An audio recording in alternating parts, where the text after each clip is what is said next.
Sejam muito bem-vindas e bem-vindos ao nosso podcast, O Espírito do Evangelho. Aqui é Antônio Campos. E nós vamos começar o nosso programa com uma pergunta. Por que algumas pessoas que se dizem cristãs têm comportamento violento, muitas vezes com atitudes até preconceituosas, ou estão bem distantes da frase de Jesus para sermos pacificadores? E é exatamente a partir dessas questões que o livro O Amor como Revolução, do pastor batista e agora deputado federal Henrique Vieira, procura responder.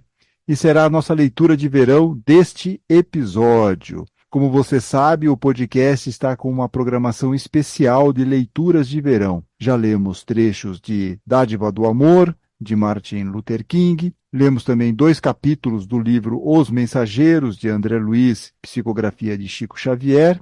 E no último episódio acompanhamos 4 crônicas de Machado de Assis sobre o Espiritismo. Todos esses episódios estão reunidos em uma playlist especial no YouTube. E os programas também estão disponíveis no site de O Espírito do Evangelho e nos aplicativos de áudio.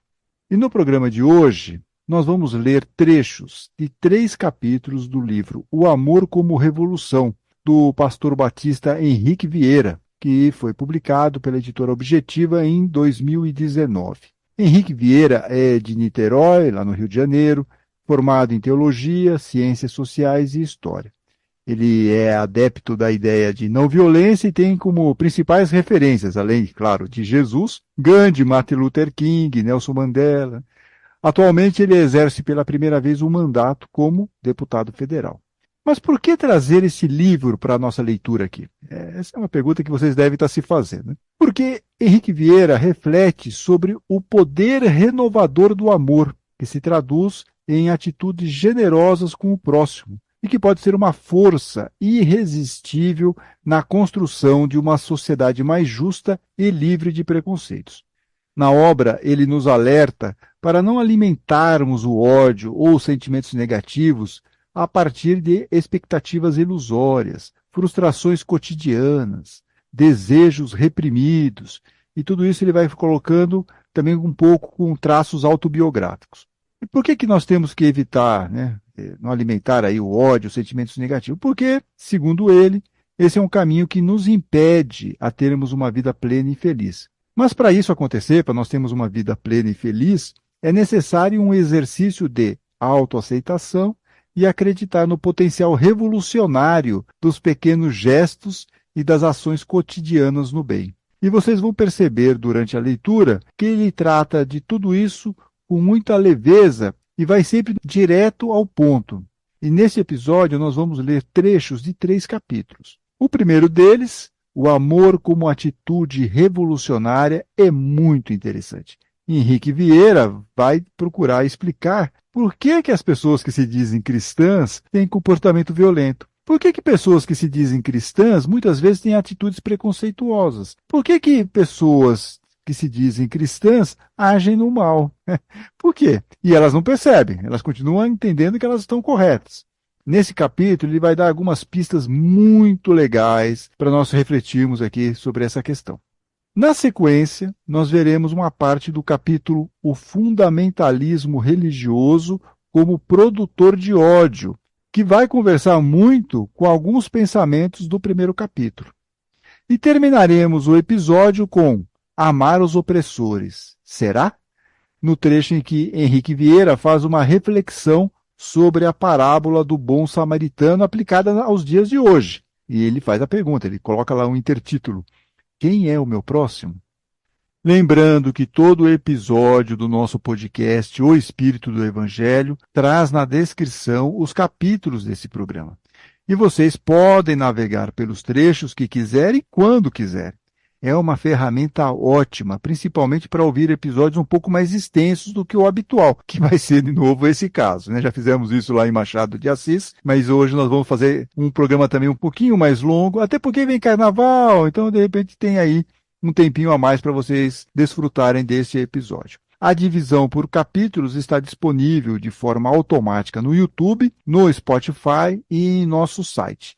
Links na descrição do episódio.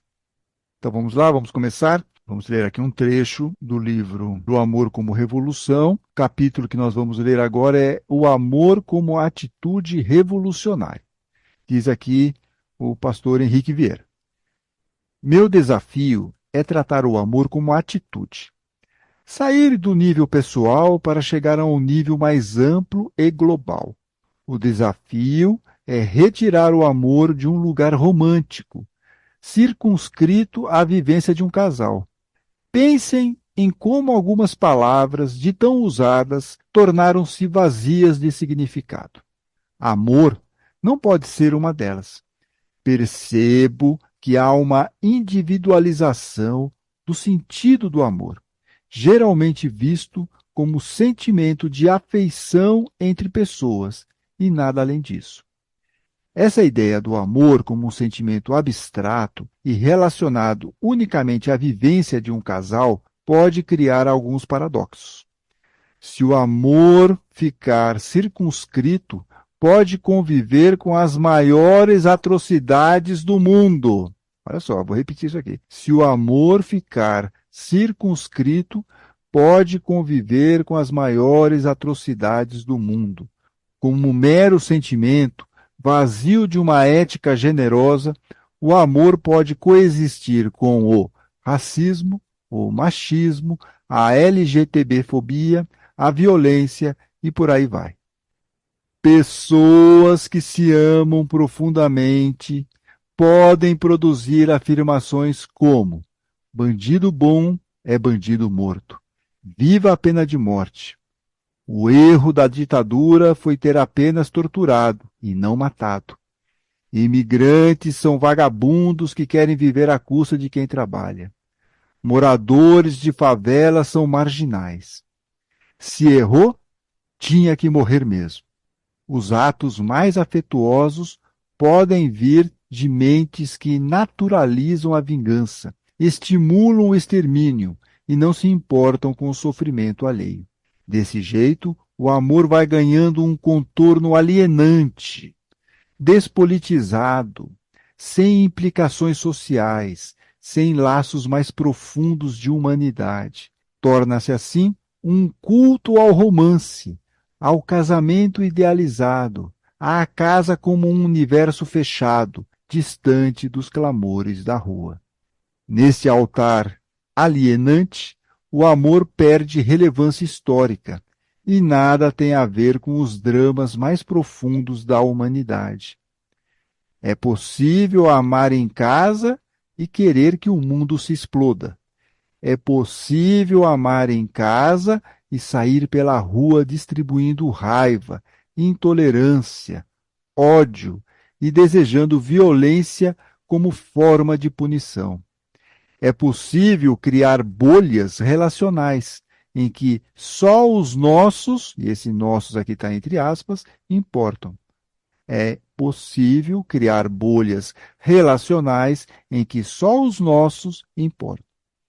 É possível se emocionar em celebrações religiosas, fazer declarações apaixonadas a Deus e desejar a morte ou não se importar com a morte de quem pensa e age diferente.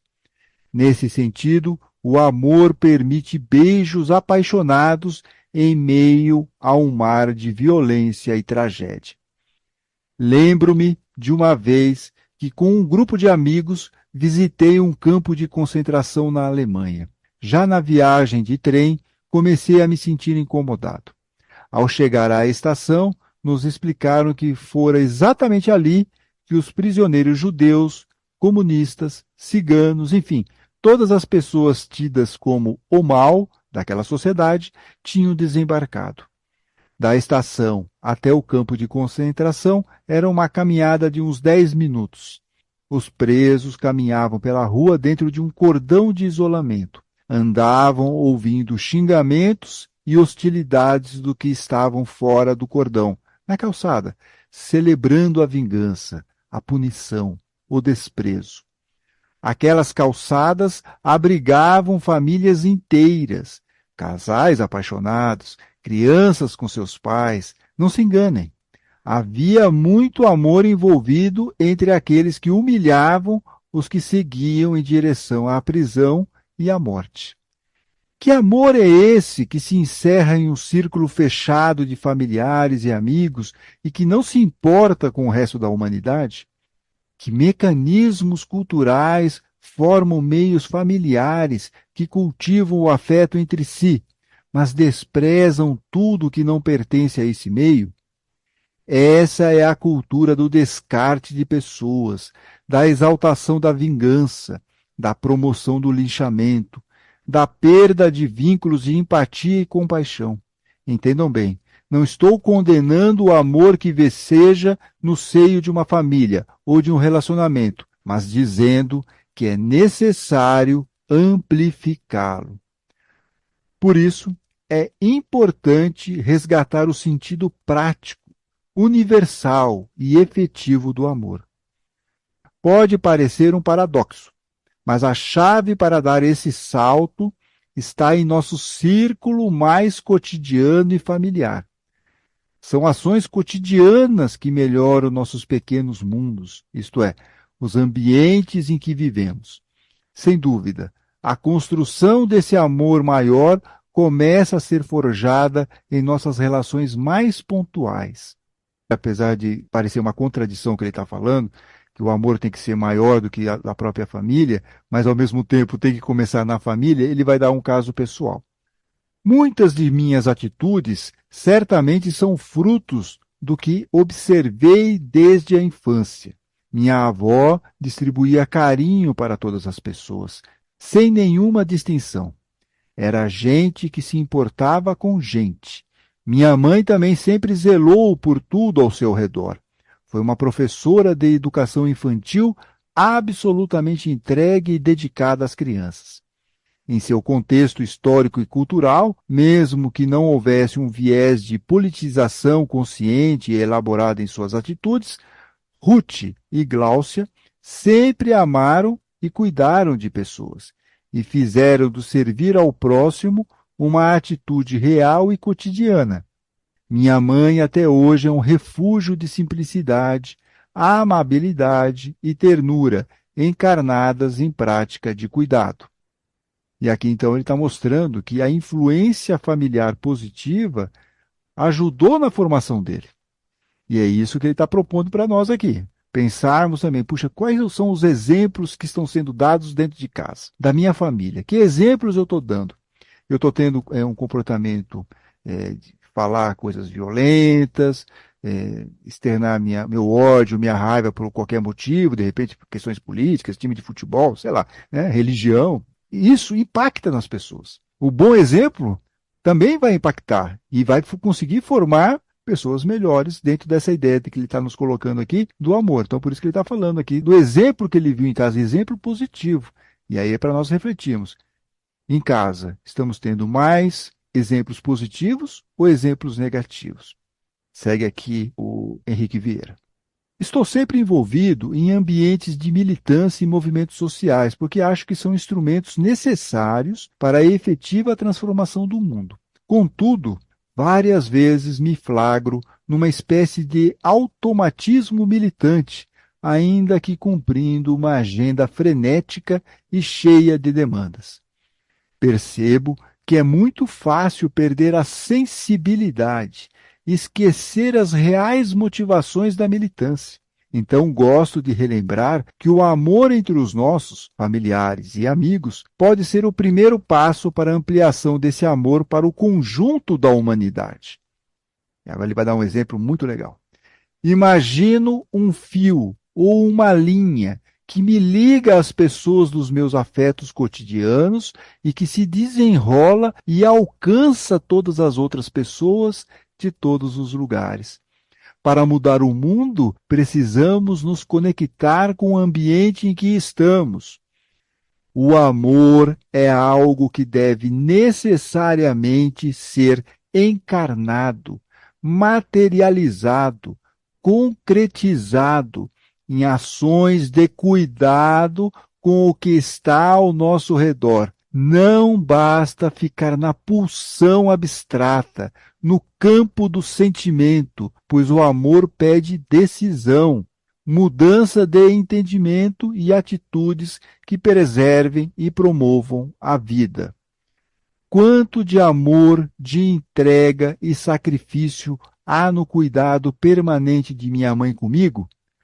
O que para muitos pode parecer simplório, banal e despolitizado, para mim se constitui como a dimensão concreta de estabelecimento do amor como prática que melhora os pequenos espaços da vida. É evidente que o amor tem a ver com sentir, mas ele precisa de um conteúdo ético maior, que aponte para a construção de um lugar onde as pessoas possam viver e conviver em paz, na harmonia das diferenças. Nesse sentido, o amor liberta, justamente porque não suprime individualidades, mas gera o ambiente e as condições para que as pessoas sejam o que são e se descubram nas suas potências, possibilidades e singularidades. Amor é amar, e amar é agir para que o outro possa ser em liberdade. Vou até repetir porque essa frase é muito legal.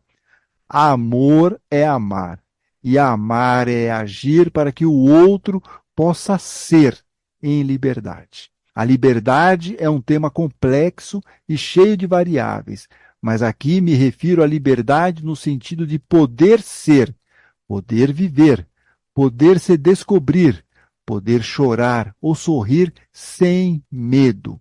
O amor se relaciona com liberdade e superação do medo. O amor não é destino, sorte e não pode ser uma idealização. É, acima de tudo, um caminho que se percorre, uma decisão e uma forma de viver. Pensar o amor como caminho é pensar o amor como atitude, construção artesanal, um fazer diário.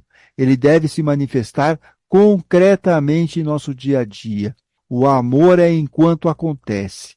As imagens relacionadas à minha avó e à minha mãe representam para mim o caráter cotidiano e artesanal do amor.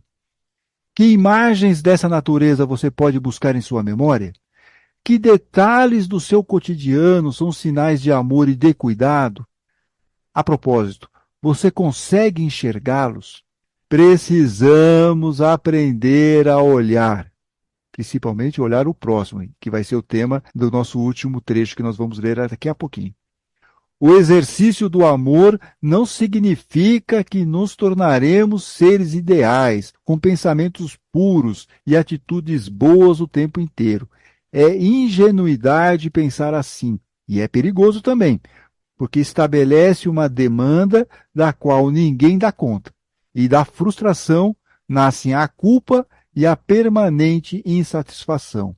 O amor não nos maquiniza ou programa para ações sempre ajustadas e perfeitas.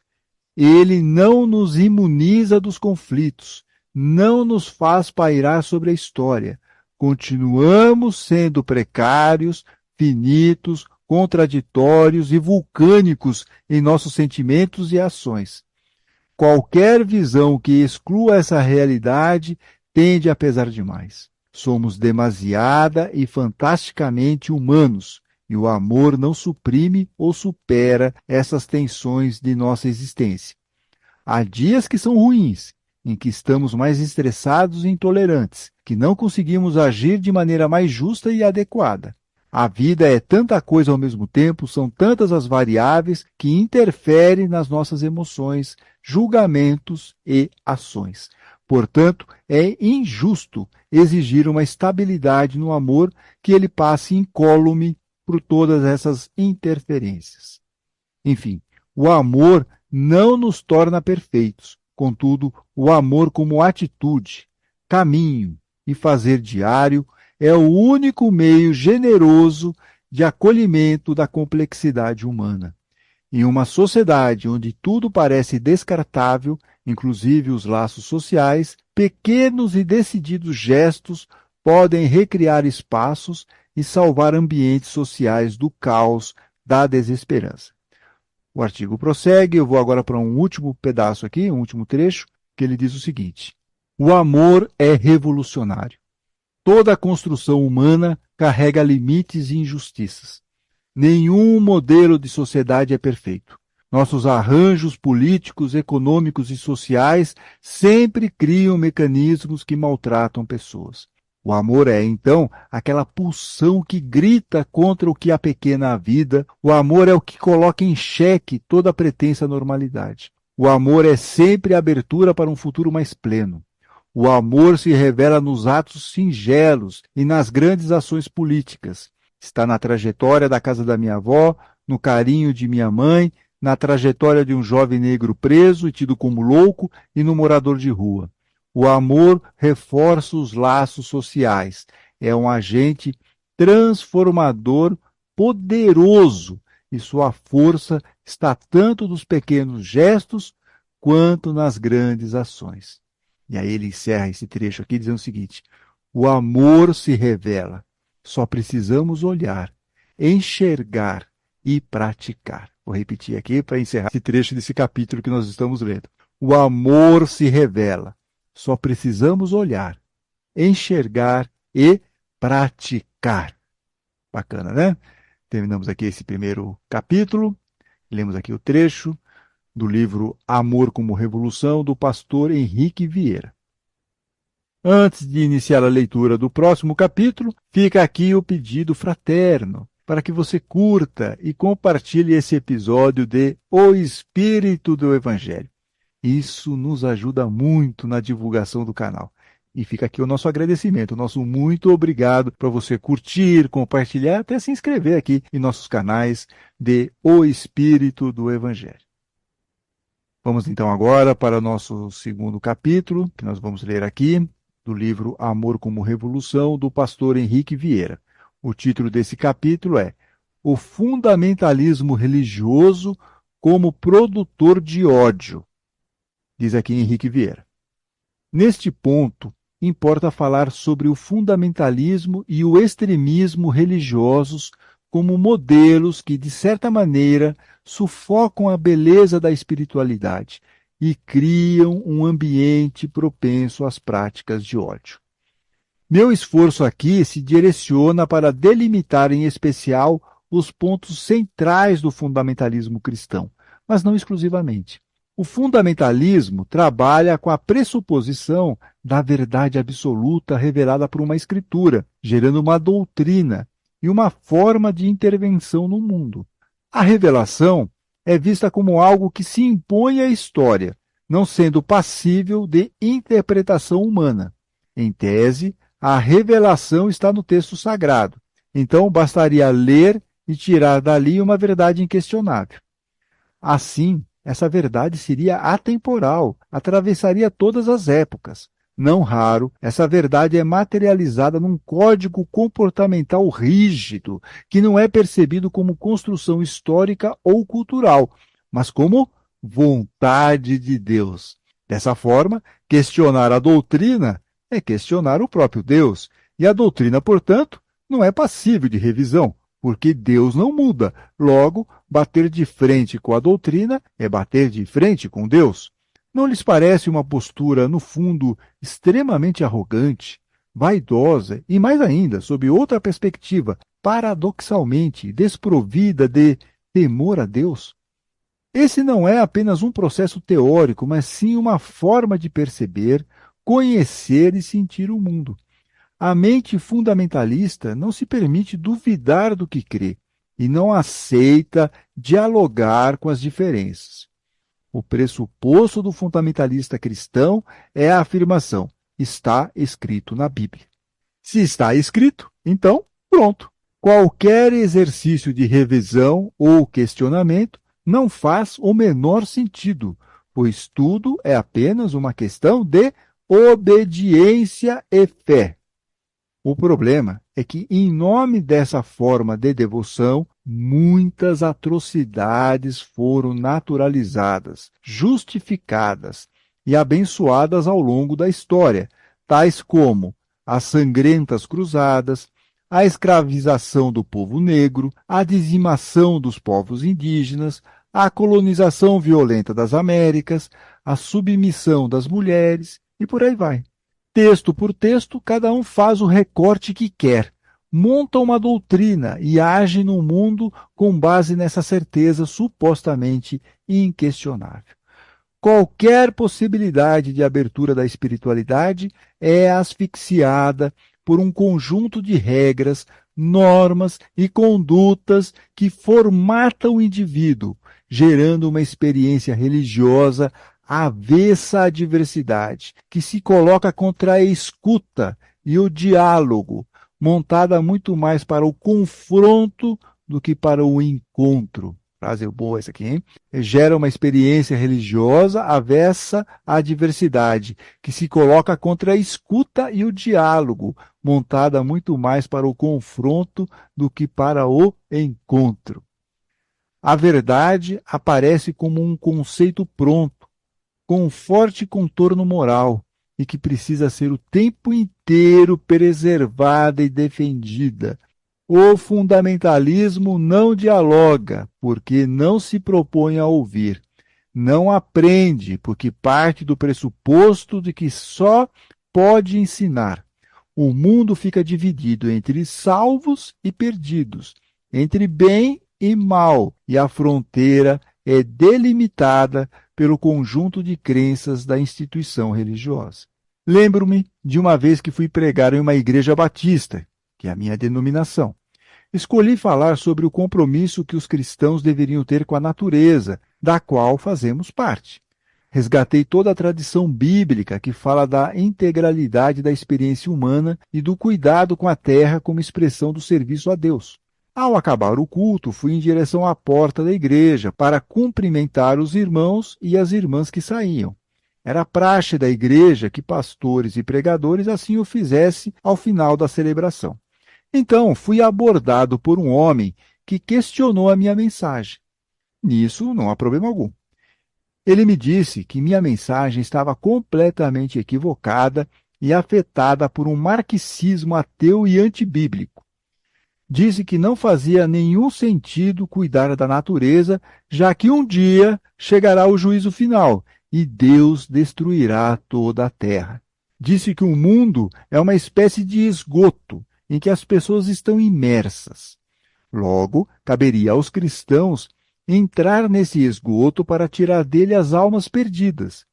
Afirmou que o grande problema, e nesse momento ele encenou, é que alguns cristãos, tipo eu, se habituavam ao esgoto. Começavam a nadar nesse esgoto. Imaginem-no imitando uma pessoa nadando no esgoto com um semblante de nojo. E assim, esses cristãos que ele estava mencionando se afastavam da vontade de Deus. Eu gostaria de lhe ter explicado que toda leitura bíblica é também uma interpretação, que não há leitura neutra, que sempre cabe um esforço de contextualização dos textos sagrados. E é muito interessante ler a Bíblia a partir da lente e da luta dos oprimidos, uma vez que o testemunho bíblico é original e prioritariamente popular.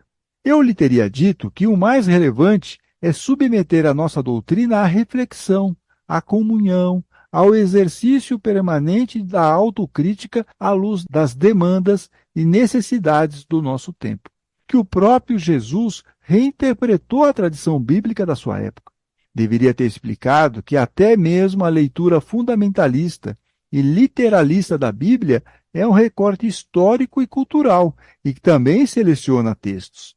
Teria pontuado que a visão dele não estimula a consciência crítica, possibilidade de diálogo real e compromisso com a humanidade. Evidentemente, não tive essa chance, porque para um fundamentalista não há diálogo.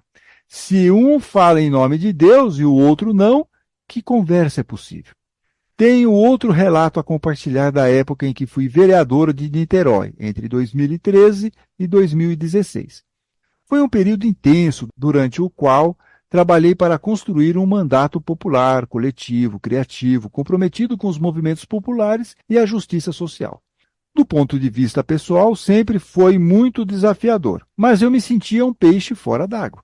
Enfim, percebi que lutar e caminhar com o povo era uma anomalia dentro daquela instituição e que, justamente por isso, minha presença ali era estranha e mal recebida. Destaco aqui o debate sobre o Plano Municipal de Educação, preparado pela Prefeitura e que deveria ser votado pela Câmara Municipal. Um dos pontos desse plano previa a inclusão do debate de gênero nas escolas, visando ao combate às diversas formas de violência e preconceito. Evidentemente, eu me posicionei favorável à aprovação desse ponto. E aqui ele vai falar sobre outros trechos desse projeto. Bem, sigamos aqui com ele, um pouquinho mais para frente. Eu sempre levava dados e histórias de violência para ver se, ao menos dessa forma, as pessoas se convenciam da importância desse debate. Mas uma vez, em uma audiência pública, nem consegui falar devido às vaias e hostilidades. Naquele dia, uma senhora veio me procurar depois da sessão. Ela estava nervosa, com olhos marejados, mãos trêmulas e extremamente inquieta. Disse que me vira crescer na igreja, falou com entusiasmo das minhas pregações e da época em que eu, ainda adolescente, despontava como pregador do Evangelho. Ela me perguntou o que havia acontecido, por que eu tinha me perdido. Fiz de tudo para explicar que a minha posição era justamente fruto da minha experiência do Evangelho e estava em concordância com a minha fé. Disse que eu permanecia na igreja. Então perguntei a ela o que lhe causava mais incômodo e espanto: um casal gay se beijando ou o assassino de um gay por motivo de ódio? Percebi que ela ficou confusa e respondeu que as duas coisas a chocavam igualmente. Esse é um exemplo do que a perspectiva fundamentalista pode fazer, pois ela estava igualando um crime fatal a um beijo entre duas pessoas do mesmo sexo. O apego à letra, sem o contorno e a contextualização da vida, pode levar, no mínimo, à profunda indiferença. Diversas vezes, durante aquele debate, muitas pessoas me disseram que os dados de violência que eu apresentava não eram reais, que os crimes contra LGBTs eram cometidos pelos próprios LGBTs, enfim, há uma dificuldade profunda em reconhecer a dor do outro e uma propensão a culpabilizar a vítima. Isso acontece porque o dogma se antecipa à realidade, impedindo um olhar generoso e o exercício sincero da empatia. A espiritualidade, tão aberta e potente, vai se engessando numa devoção mediada pela necessidade permanente de imposição de valores aos outros. É impressionante como o cristianismo, uma espiritualidade de origem periférica e popular, pautada na radicalidade do amor, foi se tornando justificativa para sistemas opressores e práticas de ódio. Jesus andou com os pobres e oprimidos, acolheu as pessoas amaldiçoadas e marginais, impediu processos de execução, recusou mecanismos de vingança, exaltou o perdão como forma de mediação de conflitos, reconheceu a dignidade até de seus inimigos. Jesus foi preso, torturado e assassinado. Foi executado pelo Império Romano sob o aplauso e o escárnio de muitas pessoas. Enfim, foi um preso político vítima da violência e do ódio. Como uma mensagem com essa origem pode, em tantos momentos da história, justificar atos de violência e genocídio? A lente fundamentalista se apega à letra fria, enquanto esfria corações diante da vida concreta.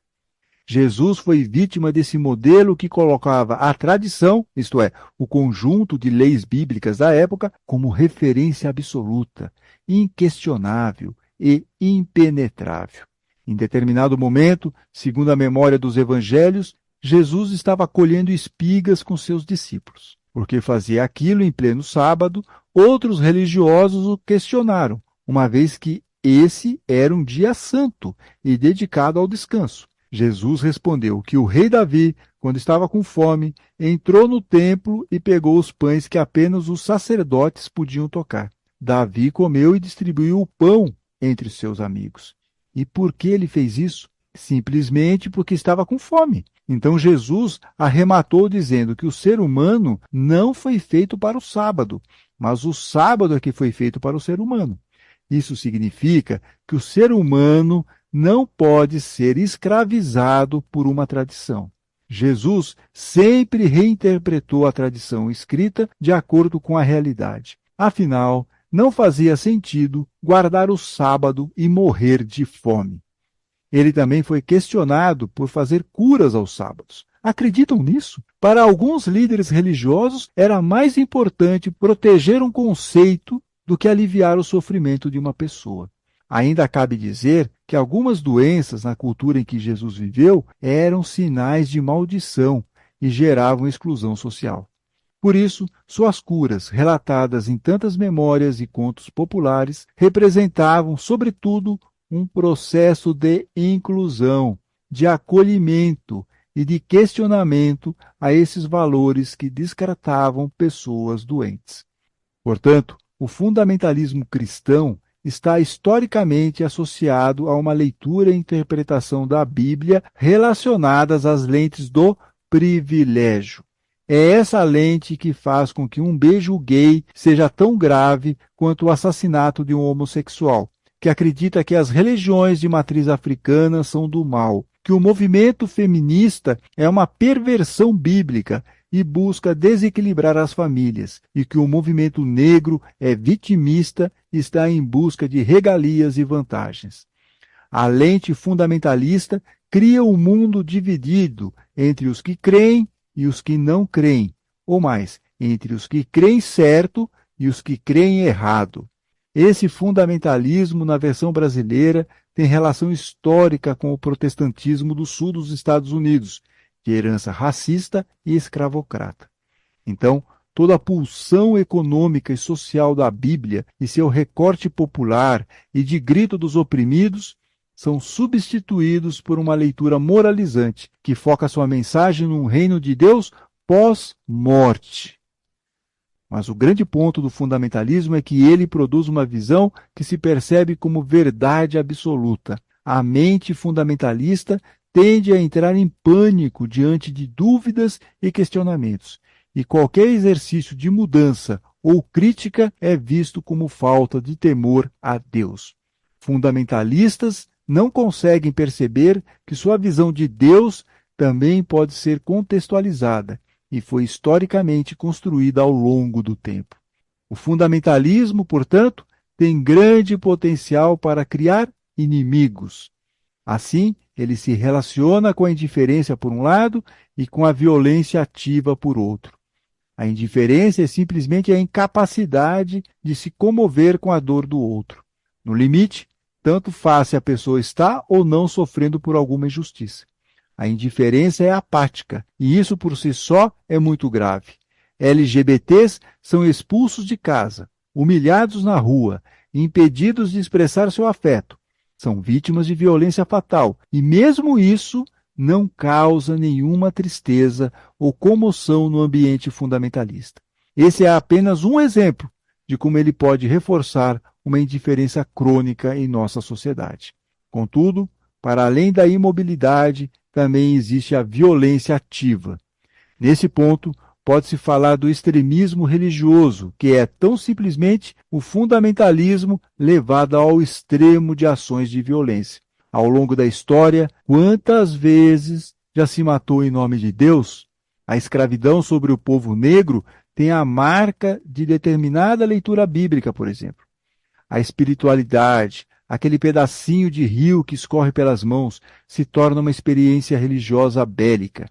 Espada, escudo, arma, canhão, bomba. Tanto o fundamentalismo quanto o extremismo se alimentam da intolerância e, ao mesmo tempo, a potencializam. Hoje, no Brasil, assistimos ao crescimento de um projeto de poder de vocação autoritária, antilaico e antidemocrático, com um forte viés religioso. Esse projeto de poder está vinculado a setores que não conseguem lidar com a diversidade e pretende usar o Estado para impor à sociedade o conjunto de crenças de sua doutrina. Espiritualidade é abertura, fundamentalismo é fechamento. Espiritualidade se move nas perguntas, fundamentalismo em certezas irretocáveis. Espiritualidade é experiência e contemplação, fundamentalismo é doutrina. Espiritualidade se move no amor e na liberdade. Fundamentalismo na culpa e no medo. Espiritualidade transita nas diferenças e percebe a diversidade como expressão sagrada.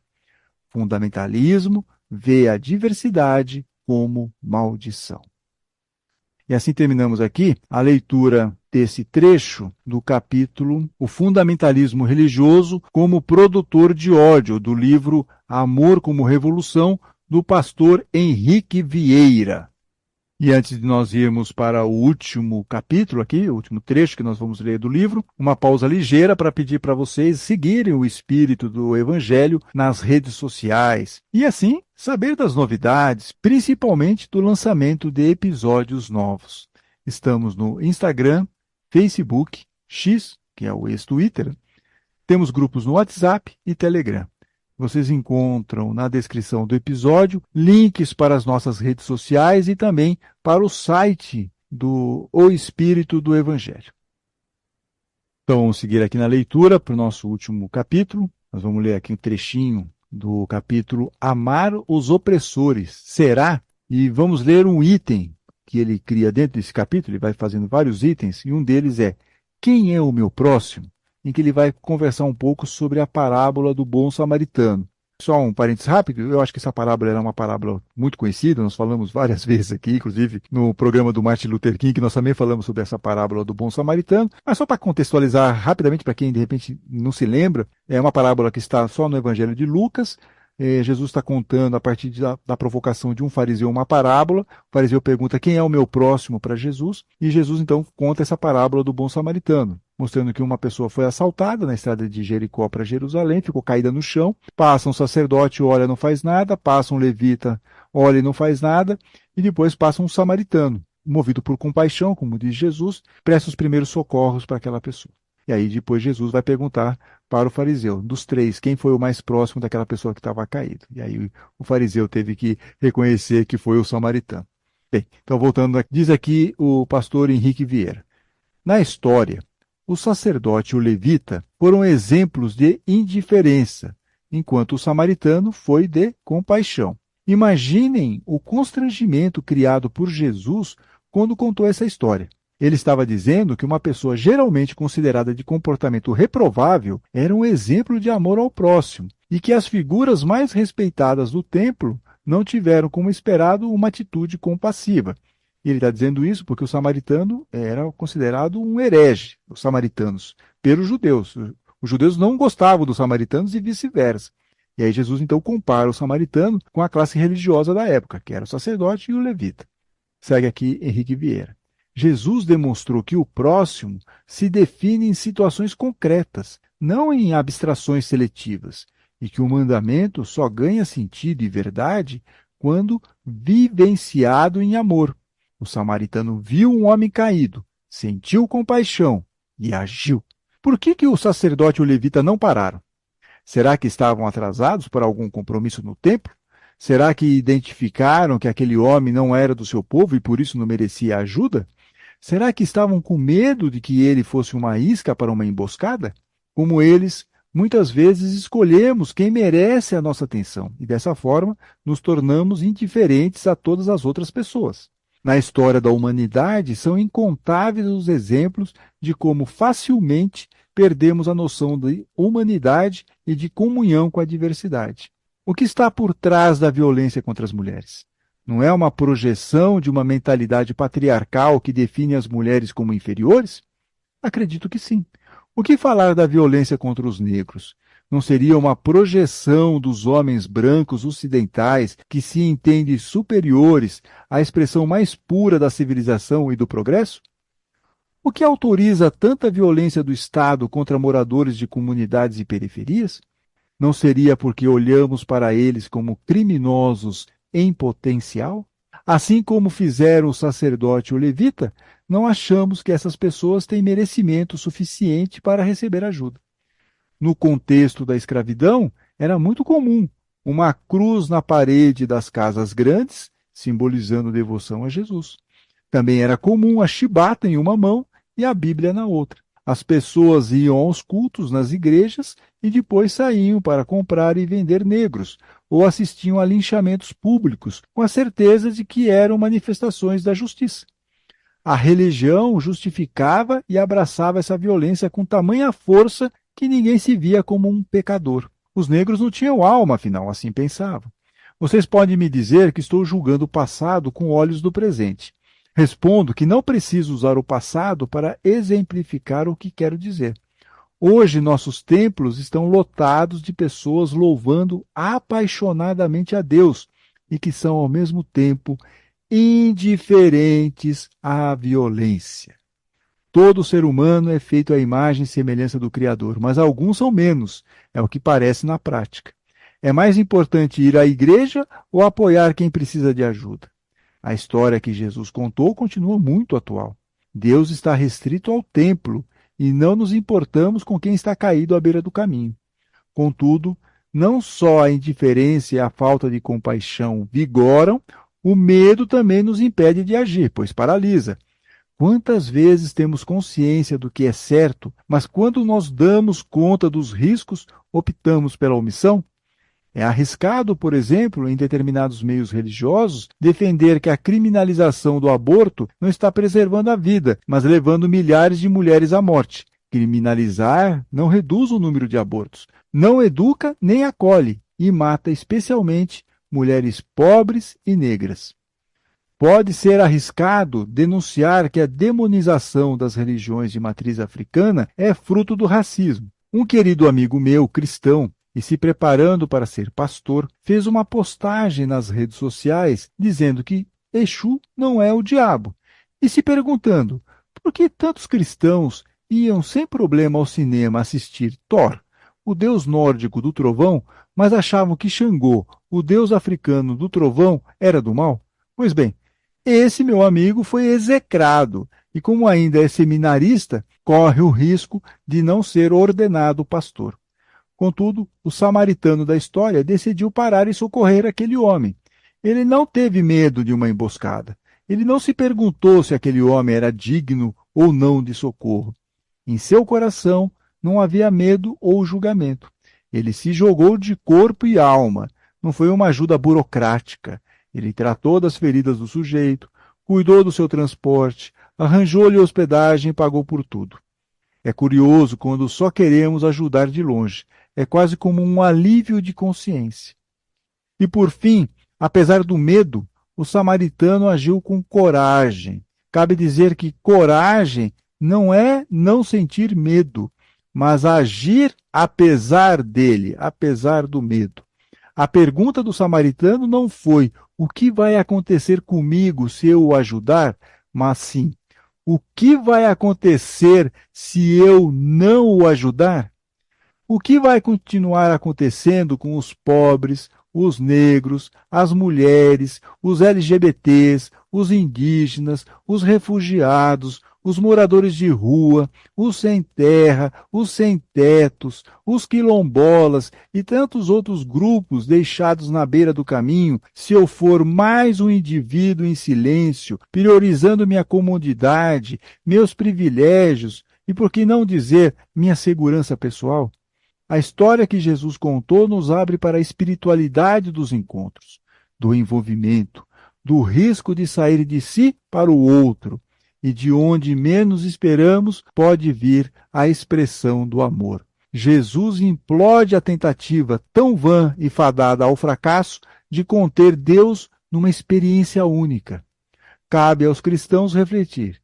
E se nessa história o samaritano fosse uma travesti, um muçulmano, uma mãe de santo, um ateu, e você fosse o homem em apuros? Cabe a cada um de nós se fazer amigo e amiga de toda a humanidade. Interpretando esse texto do ponto de vista das injustiças econômicas e dos preconceitos culturais, podemos dizer que, mais do que ações pontuais generosas, são necessárias ações estruturais que promovam plena justiça. Quem tem fome tem pressa, eu sei, mas é também preciso lutar por distribuição de renda. Ser solidário com uma mulher vítima de violência é urgente, mas precisamos desmontar todo o sistema cultural machista que estimula e naturaliza essa violência.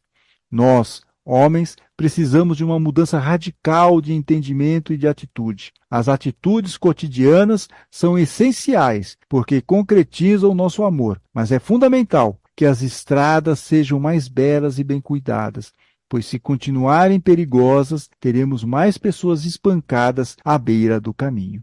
Finaliza aqui o pastor Henrique Vieira, no livro O Amor como Revolução, publicado aqui pela editora Objetiva.